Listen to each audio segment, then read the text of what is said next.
Hello, good evening po.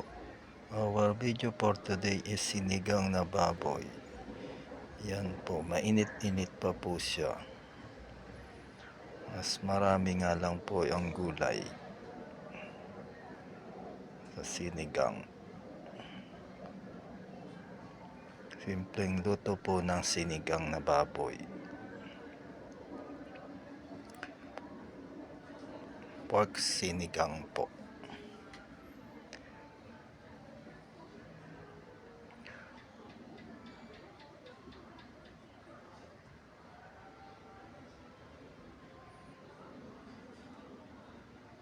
Niluto ko po siya with sampalok, sitaw.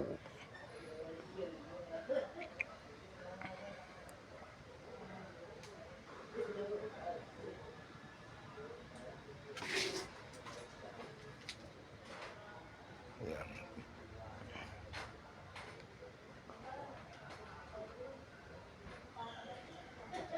Thank you for watching. Follow for more. Subscribe nyo rin po ako sa YouTube channel ko at sa may Instagram po. Thank you po.